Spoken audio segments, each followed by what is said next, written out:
وَقُلْ جَاءَ الْحَقُّ وَزَهَقَ الْبَاطِلُ إِنَّ الْبَاطِلَ كَانَ زَهُوقًا۔ الحمد للہ وکفى وسلام علی عبادہ الذین اصطفى، اما بعد، اللہم الہمنی رشدی واعذنی من شر نفسی۔ سامعین، میرے سامنے اس وقت دو ایسے بیانات ہیں جو بتا رہے ہیں کہ مروجہ تبلیغی جماعت کتنا سنگین رخ اختیار کر چکا ہے۔ وہ دونوں آڈیو آپ بھی سنیں گے۔ میں پہلے ایک آڈیو پیش کرتا ہوں، اس کے بعد اس پر تبصرہ، پھر دوسرا آڈیو اور تبصرہ۔ پہلے یہ آڈیو سماعت فرمائیں۔ جو وقت کا امیر ہوتا ہے اسی پر حالات منکشف ہوتے ہیں۔ بے شک بے شک بے شک، سمجھے جی؟ اور جو وقت کا امیر نہیں ہوتا ہے اس پر حالات منکشف ہوتے ہیں۔ مواصلات صاحب کے اوپر من جانب اللہ جو حالات اللہ رب العزت ان کے دلوں میں ڈالتے ہیں، جو من جانب اللہ حالات کا ورود ہوتا ہے، وہ آج کے دور میں کسی عالم جو عالم کے امیر ہیں، سمجھیے؟ وہ بندہ مواصلات اپنا کھاتا ہے اور جو بات حق ہے اس کو کہہ دیتا ہے۔ کتنے بھی فتوی بازی کرو وہ رجوع نہیں کرتا ہے۔ اللہ ایسی شخصیت کا، اور جو زکوٰۃ فطرے کھاتے ہیں وہ ادھر ادھر رجوع کرتے پھرتے ہیں، وہ چاہے شفیع عثمانی ہو، چاہے مفتی طارق مسعود ہو، چاہے منصور مہنگل ہو، چاہے طارق جمیل ہو، چاہے معاصر مدنی ہو، چاہے معاذ سفیان ہو، چاہے معاذ شکیب ہو، چاہے مفتی ابوالقاسم صاحب ہو، چاہے مولانا سلمان ندوی ہو۔ مولانا سلمان ندوی بھی نہیں کرتا ہے، وہی بندہ ہے، سمجھ گئے جی؟ معاذ صاحب جو ہے اس سمے دین اسلام کی ایک نشانی، ان کا مسلمان ہونا یہ اسلام کے صحیح ہونے کی نشانی ہے۔ میں وہی جملہ نقل کروں گا جو علامہ اقبال نے جو انور شاہ کشمیری رحمۃ اللہ علیہ کے لیے نقل کیا۔ سامعین، یہ آواز جس بندے کی ہے یہ بہرائچ کا رہنے والا ہے۔ پچھلے سال ہی دیوبند کے ایک بڑے ادارے سے فارغ ہوا۔ مروجہ تبلیغی جماعت میں اس نے سال بھی لگایا ہے۔ اس کے سال لگانے کا یہ اثر دیکھ لیجئے، کیا کیا بک رہا ہے۔ اس کے جملے اب میری آواز میں سنیے۔ وہ کہتا ہے جو وقت کا امیر ہوتا ہے اسی پر حالات منکشف ہوتے ہیں، اور جو وقت کا امیر نہیں ہوتا اس پر حالات منکشف نہیں ہوتے۔ مولانا سعد صاحب کے اوپر من جانب اللہ جو حالات اللہ رب العزت ان کے دلوں میں ڈالتے ہیں، ان پر من جانب اللہ حالات کا جو ورود ہوتا ہے، اس کی وجہ یہ ہے کہ وہ عالم کے امیر ہیں۔ وہ بندہ اپنا کھاتا ہے اور جو بات حق ہے اس کو کہہ دیتا ہے۔ اب کتنے بھی فتوی بازی کر لو وہ رجوع نہیں کرتے۔ یہ وہ شخصیت ہے۔ جو لوگ زکوٰۃ فطرے کھاتے ہیں وہ ادھر ادھر رجوع کرتے پھرتے ہیں، چاہے وہ مفتی محمد تقی عثمانی ہوں، چاہے مفتی طارق مسعود ہوں یا منظور مہنگل ہوں، چاہے طارق جمیل ہوں، چاہے مولانا ارشد مدنی ہوں، چاہے مولانا سفیان ہوں، چاہے مولانا شکیب ہوں، چاہے مفتی ابوالقاسم نعمانی ہوں، چاہے سلمان ندوی ہوں، سب یہی کرتے ہیں۔ مولانا سعد صاحب اس وقت دین اسلام کی ایک نشانی ہے۔ ان کا مسلمان ہونا اسلام کے صحیح ہونے کی نشانی ہے۔ میں وہی جملہ نقل کروں گا جو علامہ اقبال نے علامہ انور شاہ کشمیری رحمۃ اللہ علیہ کے لیے کہا تھا۔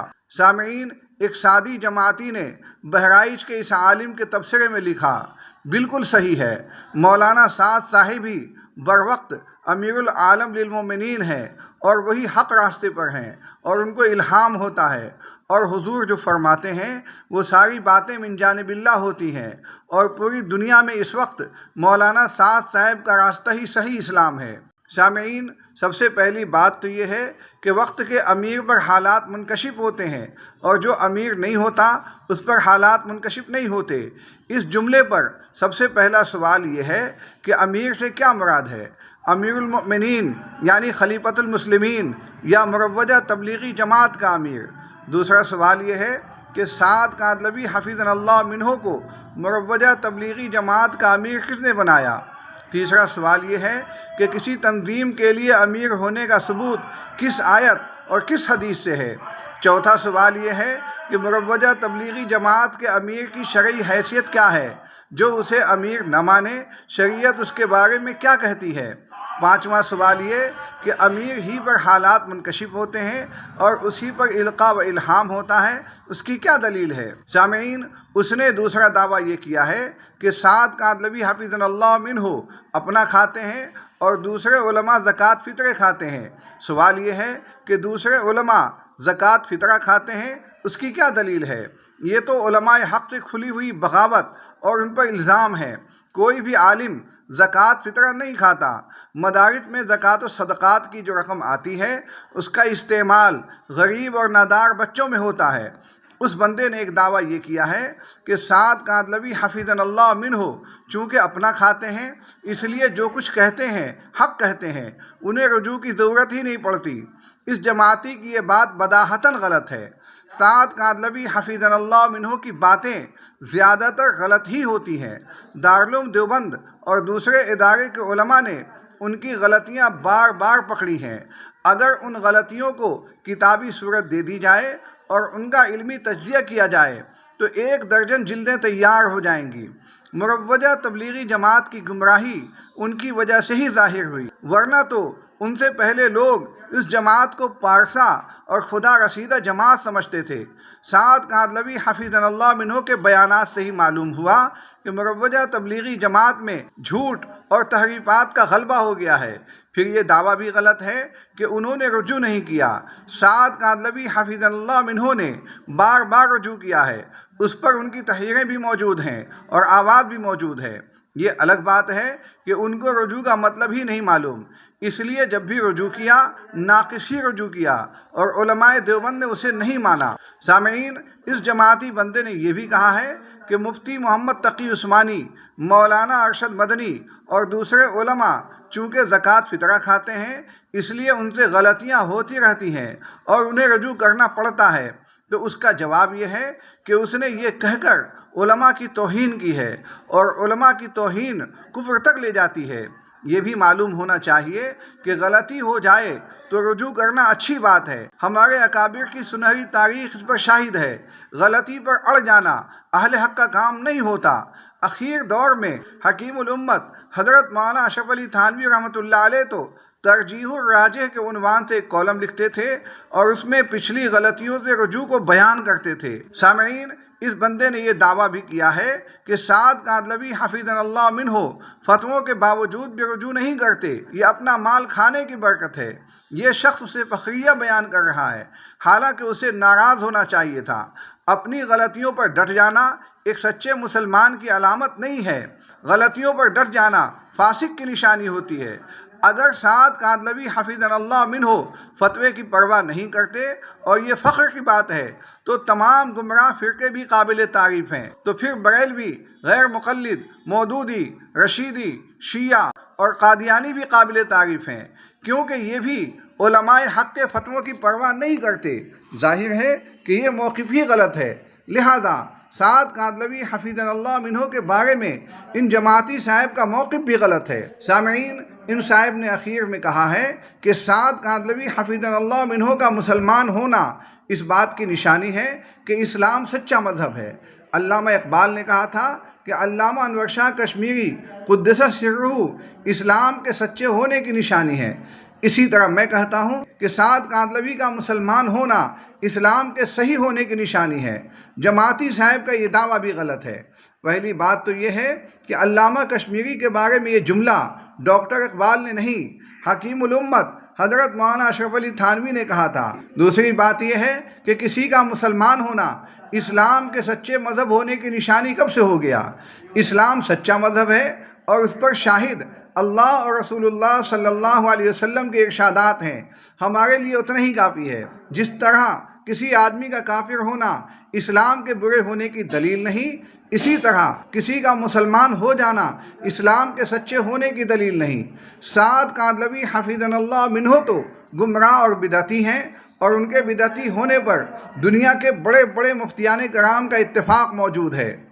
سامعین، یہ تو بہرائچ والے جماعتی عالم کا بیان تھا اور اس کی حفوات پر مختصر تبصرہ۔ اب دوسرے بندے کا آڈیو سنیے۔ کھیلنا جس کے باپ دادا نے قربانی دے کر تم تک دین کو پہنچایا، ہاں اللہ کے نبی نے فرمایا ابو بکر کا احسان میں نہیں ادا کر سکا، اس کا احسان تو اللہ ہی ادا کریں گے۔ جیسے اللہ کے نبی نے ابو بکر رضی اللہ عنہ کے بارے میں کہا، ایسے میں آپ کو کہتا ہوں کہ حضرت مولانا الیاس صاحب رحمۃ اللہ علیہ اور ان کی اولادوں نے اور ان کے خاندانوں نے جو اس دعوت کے کام کی خاطر قربانی دی ہے، اس کا بدلہ پوری امت مل کے ادا نہیں کر سکتی۔ اس کی اولاد کو ستایا جا رہا، اس کی اولاد کو متہم کیا جا رہا، اس کی اولاد کو پوری دنیا میں بدنام کیا جا رہا، قیامت کے دن اس کے دادا کو کیا منہ دکھاؤ؟ اس لیے سارے مجمع سے میں التجا کرتا ہوں اور سارے مجمع سے میں آج ایک وعدہ لینا چاہتا ہوں کہ آپ تمام کے تمام اس بات کو سمجھ لو کہ ہمارا مرکز تو، ارے بولو زور سے، اور ہمارے امیر حضرت جی مولانا صاحب ہے۔ ہاں، یہ امت ہمیشہ ایک امیر کی ماتحتی میں چلی ہے۔ جس جماعت کا کوئی امیر نہیں، اس جماعت کا امیر شیطان ہوتا ہے، اور ان کے ساتھ اللہ کے واسطے ہم نہ چلے۔ ہم اپنے عملے کو بھی اور اپنے مجمع کو نظام الدین سے جوڑے، نظام الدین کی اطاعت کریں، اور نظام الدین سے جو بات ہمارے صوبے کے امیر صاحب لے کر آوے ان باتوں کو مانیں، ان کی اطاعت کرے۔ دیکھو قرآن میں ترتیب ہے، یا ایھا الذین آمنوا اطیعوا اللہ واطیعوا الرسول واولی الامر منکم۔ اللہ کی اطاعت، اس کے رسول کی اطاعت اور امیر کی اطاعت، سب سے پہلے اللہ ہے۔ سامعین، ان صاحب کی بات اب میری آواز میں سنیے۔ وہ کہتے ہیں ایسے اہل اللہ کے ساتھ کھیلنا جس کے باپ دادا نے قربانی دے کر تم تک دین کو پہنچایا۔ اللہ کے نبی نے فرمایا ابو بکر کا احسان میں نہیں ادا کر سکا، اس کا احسان تو اللہ ہی ادا کریں گے۔ جیسے اللہ کے نبی نے ابو بکر صدیق رضی اللہ تعالیٰ عنہ کے بارے میں کہا، ایسے ہی میں آپ کو کہتا ہوں کہ حضرت مولانا الیاس صاحب رحمۃ اللہ علیہ، ان کی اولادوں نے اور ان کے خاندانوں نے جو اس دعوت کے کام کی خاطر قربانی دی ہے، اس کا بدلہ پوری امت مل کر ادا نہیں کر سکتی۔ اس کی اولاد کو ستایا جا رہا ہے، اس کی اولاد کو متہم کیا جا رہا ہے، اس کی اولاد کو پوری دنیا میں بدنام کیا جا رہا ہے۔ قیامت کے دن اس کے دادا کو کیا منہ دکھاؤ گے؟ اس لیے سارے مجمع سے میں التجا کرتا ہوں اور سارے مجمع سے میں آج ایک وعدہ لینا چاہتا ہوں کہ آپ تمام کے تمام اس بات کو سمجھ لو کہ ہمارا مرکز تو نظام الدین ہے اور ہمارے امیر حضرت جی مولانا صاحب ہیں۔ یہ امت ہمیشہ ایک امیر کی ماتحتی میں چلی ہے۔ جس جماعت کا کوئی امیر نہیں، اس جماعت کا امیر شیطان ہوتا ہے، اور اس کے ساتھ اللہ کے واسطے ہم نہ چلیں۔ اپنے عملے کو بھی اور اپنے مجمع کو بھی نظام الدین سے جوڑیں، نظام الدین کی اطاعت کریں، اور نظام الدین سے جو بات ہمارے صوبے کے امیر صاحب لے کر آئیں ان باتوں کو مانیں، ان کی اطاعت کریں۔ دیکھو قرآن میں ترتیب ہے، یا ایھا الذین آمنوا اطیعوا اللہ واطیعوا الرسول واولی الامر منکم۔ اللہ کی اطاعت، اس کے رسول کی اطاعت اور امیر کی اطاعت۔ سامعین، یہ بات کرنے والے کون ہیں معلوم نہیں، مگر انہوں نے بڑی غلط بیانیوں سے کام لیا ہے۔ انہوں نے ایک بات یہ کہی ہے کہ سعد کاندھلوی حفظہ اللہ منہ کے خاندان نے اسلام کی جو خدمت کی ہے، پوری امت مل کر بھی اس احسان کا بدلہ نہیں چکا سکتی۔ یہ جملہ مکمل غلط ہے۔ ان صاحب سے سوال ہے کہ امت سے کس زمانے کی امت مراد ہے؟ اگر حضور صلی اللہ علیہ وسلم کے عہد مسعود سے آج تک کی امت مراد ہے، تب تو اس کلام کا باطل ہونا واضح ہے، بلکہ بدترین گمراہی ہے۔ اگر امت سے مراد مولانا محمد الیاس صاحب کے دور سے لے کر آج تک کی امت ہے تو بھی یہ غلط ہے اور بلا شبہ غلط ہے۔ کیا کاندھلوی خاندان کی علمی و دعوتی خدمات حضرت تھانوی کی علمی و دعوتی خدمات سے بڑھ کر ہیں؟ ہرگز نہیں۔ حضرت تھانوی نے صالح خلفاء کی ایک فوج کھڑی کر دی اور ان کے ذریعے بدعات و خرافات کا بڑی حد تک صفایا ہوا۔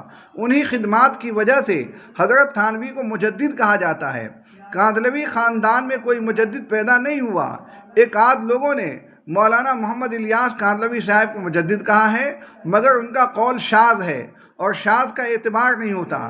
پھر مولانا محمد الیاس کاندھلوی صاحب کے ملفوظات میں اس قدر غلطیاں ہیں کہ حیرت ہوتی ہے۔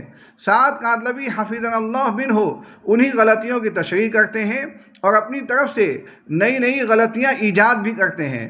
مجدد سے علمی لائن کی ایسی موٹی موٹی غلطیاں نہیں ہو سکتی۔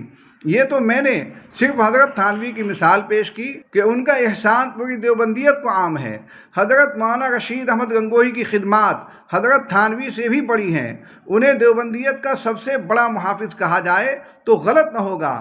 یہ دو ہی نہیں، ملک میں بے شمار علماء پیدا ہوئے جو مولانا محمد الیاس کاندھلوی، مولانا محمد یوسف کاندھلوی اور مولانا انعام الحسن کاتلوی سے علمی و دعوتی خدمات میں میلوں آگے تھے۔ اس سلسلے کی مزید تفصیل طوالت کا باعث ہوگی۔ سامعین، ان صاحب نے ایک دعویٰ یہ کیا ہے کہ یہ امت ہمیشہ ایک امیر کی ماتحتی میں چلی ہے۔ سعد کاتلوی حفظہ اللہ منہ اس وقت پوری دنیا کے امیر ہیں اور ہم سب کو نظام الدین مرکز کے ماتحت چلنا چاہیے۔ ان صاحب سے سوال یہ ہے کہ مروجہ تبلیغی جماعت 1926 میں قائم ہوئی، کیا اس سے پہلے یہ امت بغیر امیر کے چلی؟ ان کے بقول جس کا کوئی امیر نہیں اس کا امیر شیطان ہوتا ہے۔ تو 1926 سے پہلے اور خلفائے راشدین کے بعد پوری امت شیطان کی عمارت میں چلتی رہی، عجیب حماقت ہے۔ پھر اس پر ترہ یہ کہ آیت کریمہ کی تلاوت کر رہے ہیں اور بیچارے کو یہی نہیں معلوم کہ اس آیت کا تعلق کس امیر سے ہے۔ اللہ تعالیٰ ایسے خرافاتیوں سے امت مسلمہ کی حفاظت فرمائے۔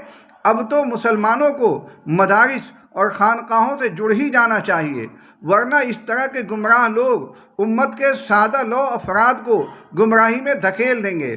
اللہ تعالیٰ تمام مسلمانوں کی ہر طرح کی بدعات و خرافات سے حفاظت فرمائے۔ وآخر دعوانا ان الحمد للہ رب العالمین۔